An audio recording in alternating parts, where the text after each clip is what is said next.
first the Rasagolla, then the Bengal famine of 1943, predominantly documented in textbooks as Bengals alone, when it actually affected coastal Odisha, and now the Jagannath Dham. What next? They'll say the Konark Sun Temple is built by Rabindranath Tagore.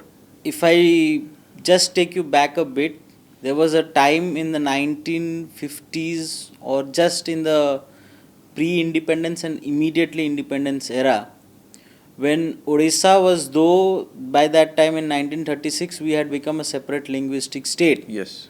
But prior to that we were part of different presidencies, majorly under the Bengal presidency. Yeah.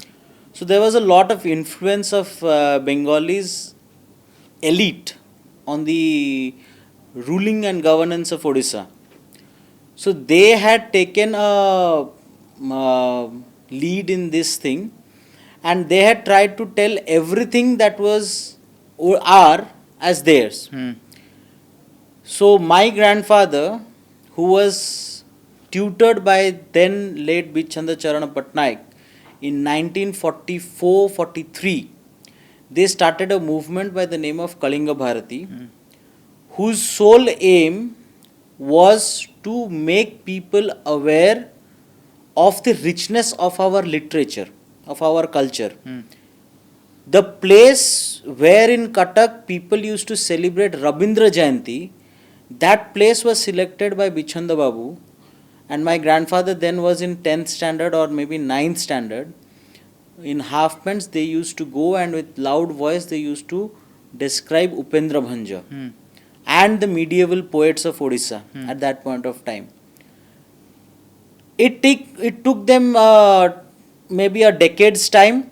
By 1950-55, Upendra Bhanja was established as the Kavi Samrat of Odisha. The reason why I gave you this story is that our nation, our state has seen such intruders from a long time. But we have the power, we have the matter to fight back.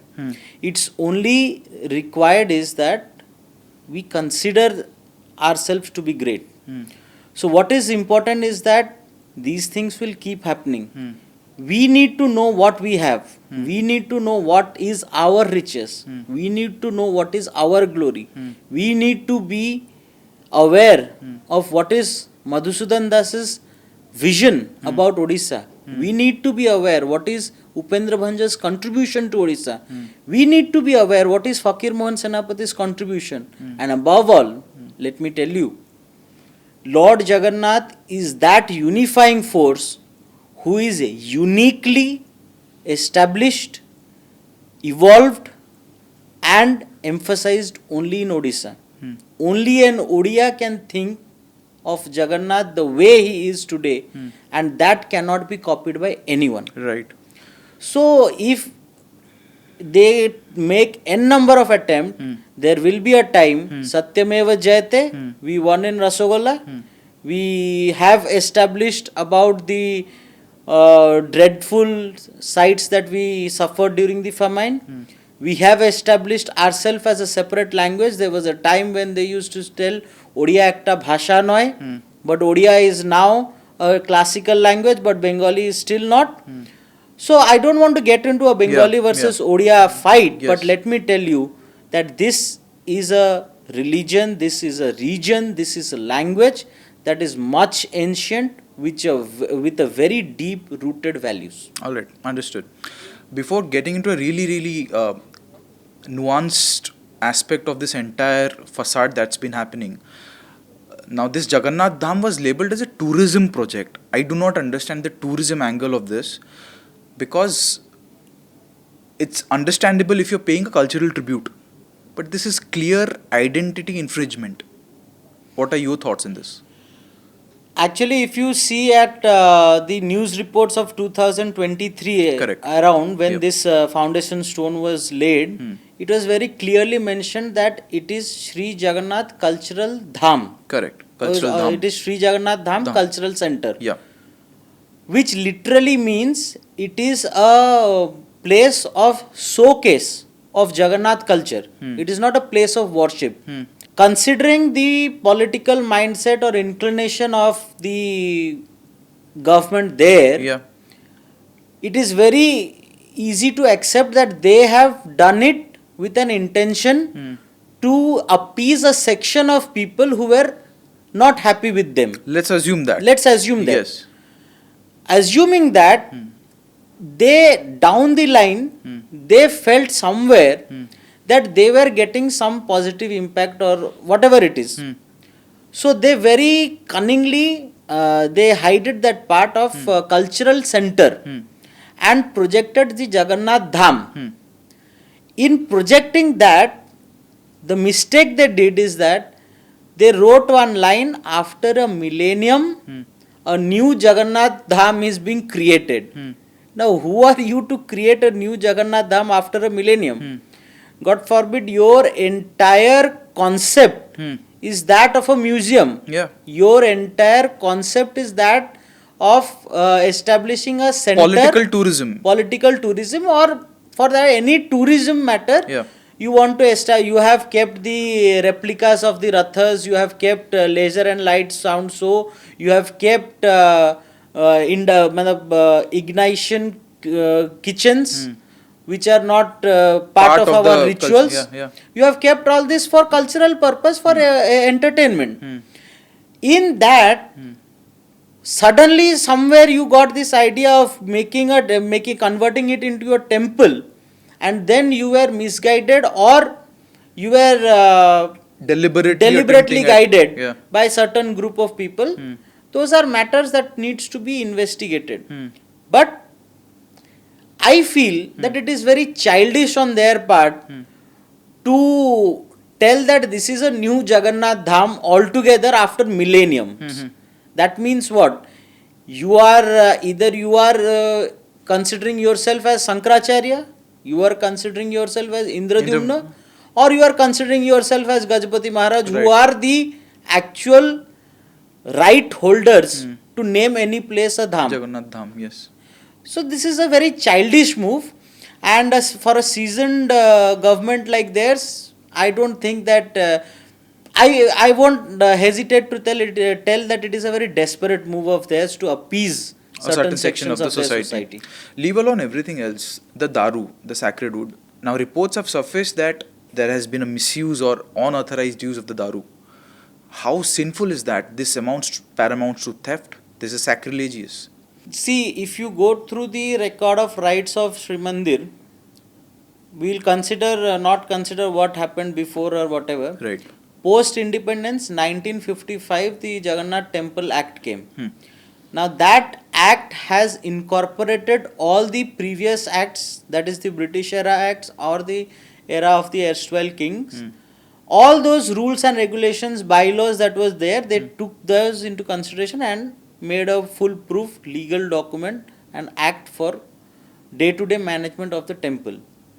In that, it is very clearly mentioned that a servitor of Lord Jagannath, who is Varana, means who is already appointed by the king as the servitor, he, or it is obviously he is not allowed to do the same service at any other place, provided he has got the permission from the king or the Shankaracharya or the Mukti Mandap, the considered religious custodians of the temple. Yeah. So in this case, we have only seen the visuals of few of our servitors going and doing some puja and all. In their own right as servitors, they can be there as chief guests. But if they are present there as chief priests, then it is definitely a sin. That is number one. Number two, the dilemma that has arisen, it is because of the double talk of our servitor, one in Bengal and the one he gave in Puri. In both the talks, he talks about the Daru Brahma or the wooden pieces of Lord Jagannath. In Bengal, he very clearly says that I have taken the darus with me from the leftover of the previous Navakalabara and made the idols.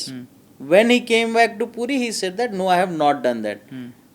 Fact remains that the daru that is brought for Lord Jagannath's Navakalabara and remnants are very less to make such a big idol what they have put there, around 3 feet or something. To make a 3-foot idol, the amount of wood you need, that much wood does not remain Right. after the main deity is formed. Right. Second. Yeah. Third, these darus are under the custody of temple administration, and a particular and only 3 people of the Daitapati Nijog, who are the Badagrahis or the head Daitapatis of the 3 deities. It is under their custody and under the custody of the temple administration that these woods are there. Understood. So until and unless there is a permission or there is a support from these 3 three custodians, Yeah. any surveyor, he may be the secretary or he may be the president of the society or whatever, they cannot take the daru. It is a clear thing. So what compelled him to tell that thing there and what compelled him to tell this thing here is now a matter of investigation. Yeah. For which we need to wait what report I think it's is sub coming. judice, right? Yes. Yeah. We need to wait for that. Okay. Do you think, at a very fundamental level, I feel we ODIs have fallen victim to soft cultural diplomacy, and the government needs to take a hard stance on such issues and be confrontational? It is definitely, it actually pains to me when I hear that. Like when you pointed out in the very first question, it said when you said about the Rabindra Jayanti. right, and the way we have been brought up, the culture, the environment, ODIs have been brought up, we are very easygoing. Liberal people. Yeah, we're liberal. We love everyone. We accept everyone. Yeah. But do you think this affects our cultural diplomacy and the soft power in terms that people easily take us for granted and claim rights to things that are not theirs? Sort of you can tell that because ODIs, for a matter that very satirically people tell pakhala khai ki soi padandi. Right. So it is very actually it is true that we don't fight for our right with as much zeal as anyone else would. For a same matter, if we just claim that On a Bengal thing, we just claim that the Dakshin Kali temple of Biragobindapur Puri Correct. is at par with the Dakshineshwar temple of At, Kolkata, there would have been riots by now. Absolutely. But in Odisha, that thing does not happen, but because we are peace-loving people, first thing. Second is our cultural upbringing is such that we are a very assimilating and absorbing society.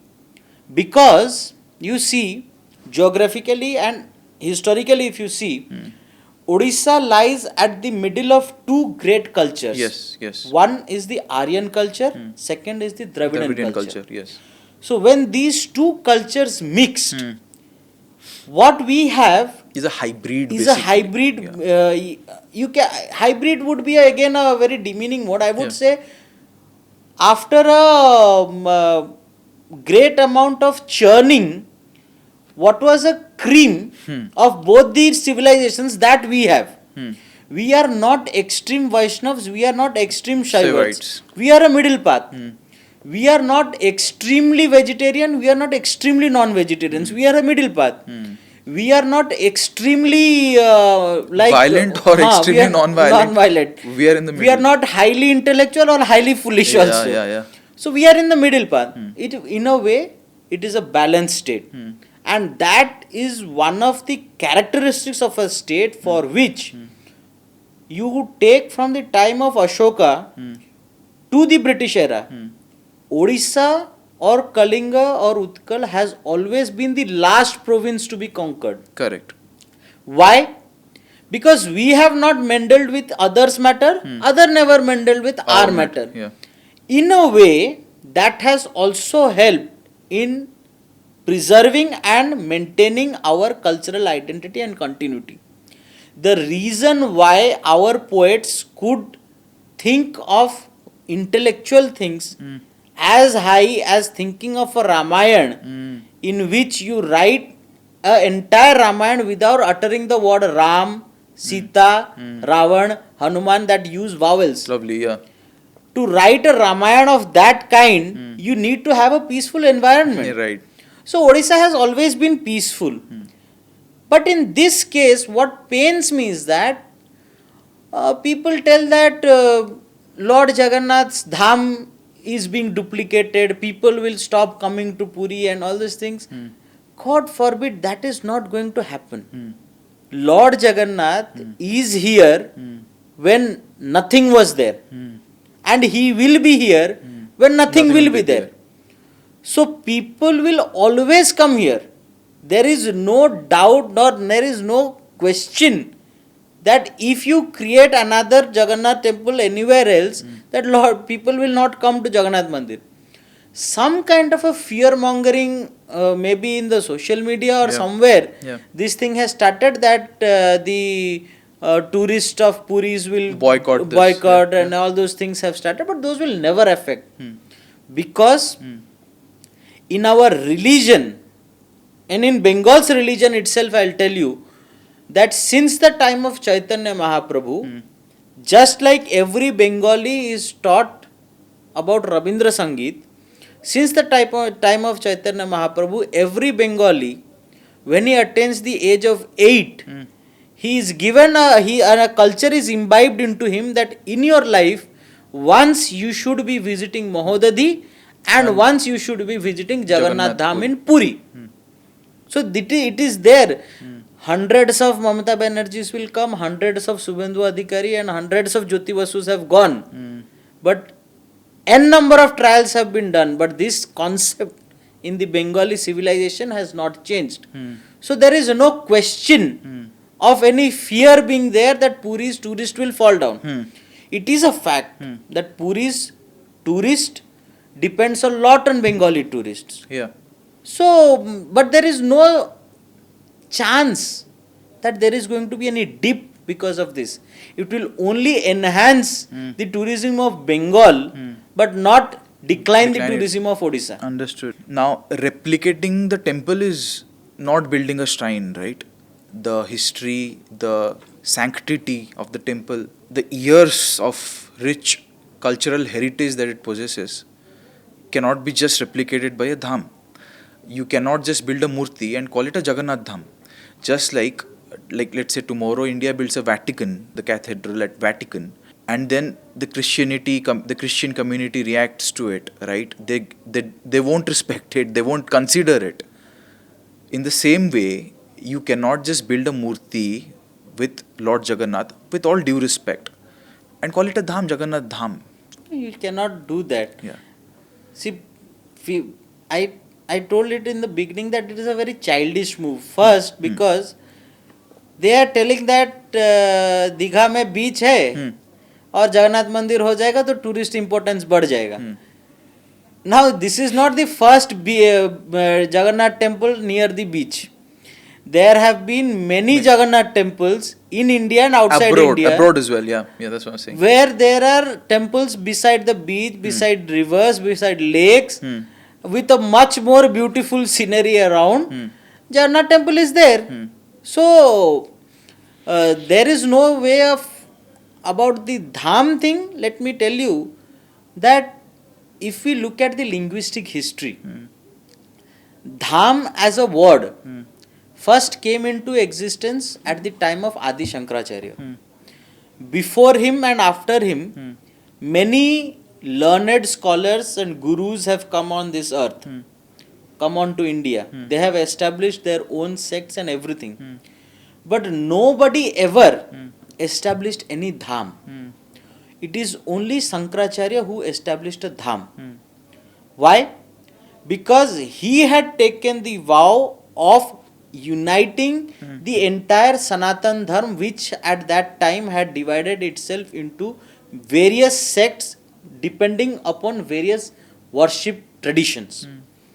So while traveling around the country, he thought that in this culturally varied country, it is not possible to establish one singular authority. So, taking into consideration of that, he established four centers which were established at Badrinath, Dwarka, Ramnath, and Puri, Rameshwar and Puri. Now, these four centers, he appointed four of his Sishyas as the Sankracharyas. Right. Since then, the concept of Char Dham started. And today, prior to Sankracharya, the so-called Hindu Dharma, which is actually a Sanatan Dharma, it was a much wider sect. Right. Sankracharya brought a lot of codification, brought a lot of Documentation unification, as well, yeah. documentation and all those things he brought to make it look like a systematic organization.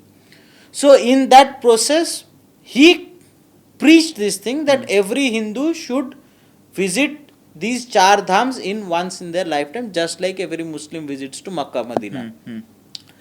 So this Dham word is exclusively for the Sankracharyan sect in our religious language and linguistic form.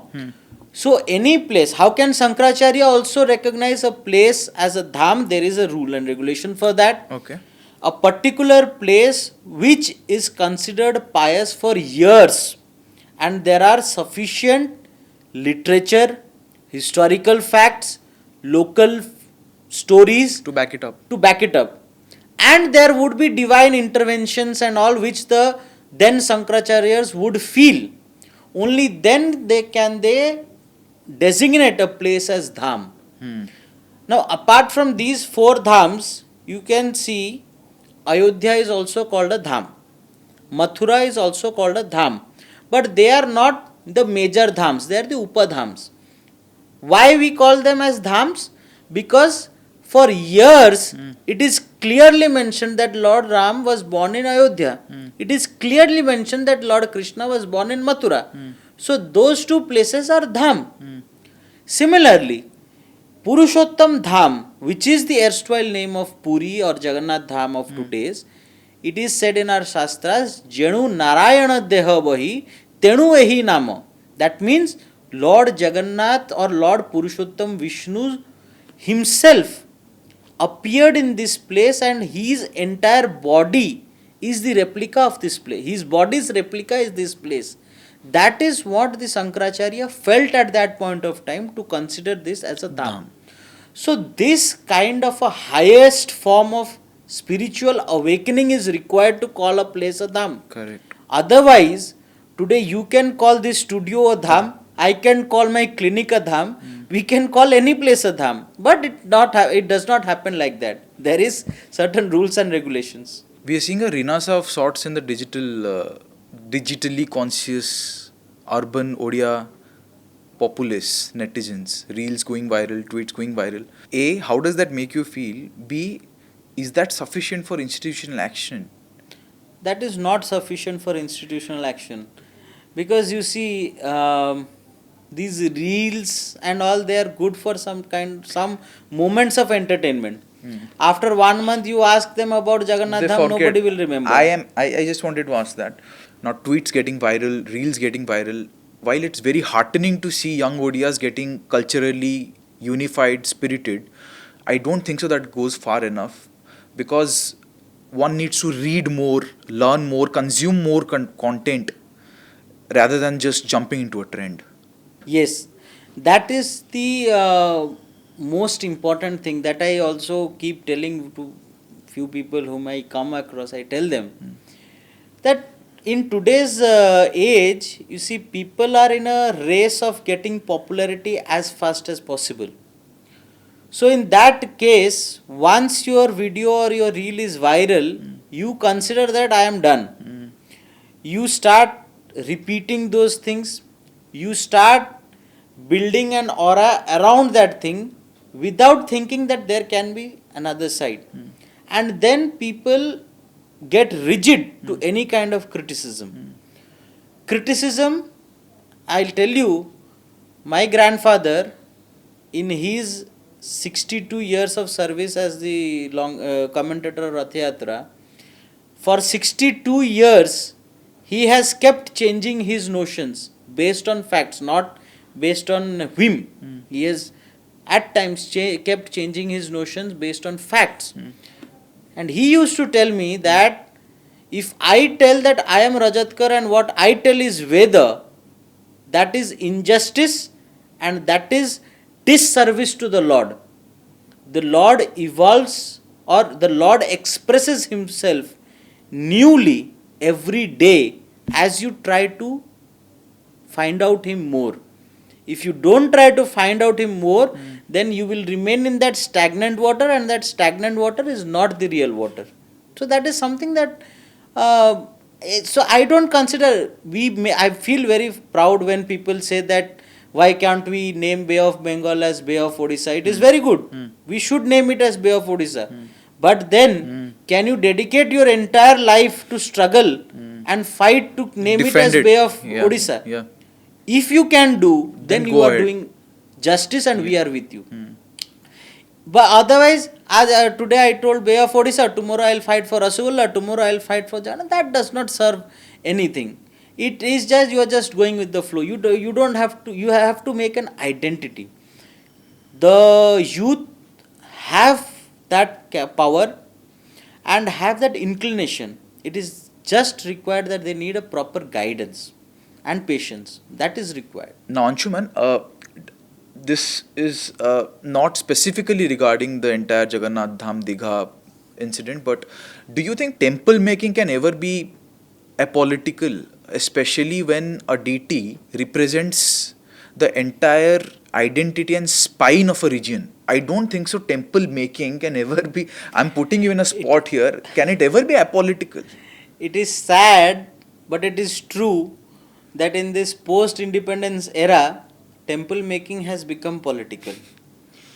But one thing that we should appreciate about the Britishers is that in the matter of religion, they were at least very much apolitical.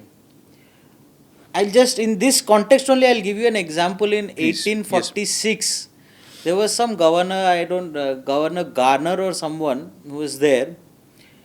He, in a sense, felt that Odia servitors serving the temple may be lured by money and do disservice to the Lord.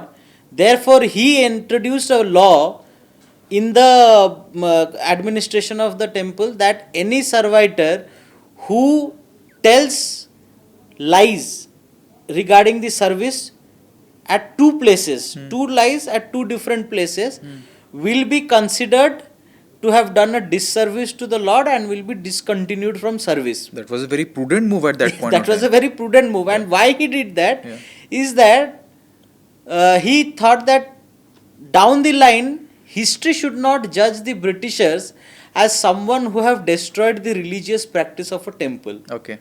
So that was a very apolitical move. But in today's time, I dare such actions can be taken. Correct.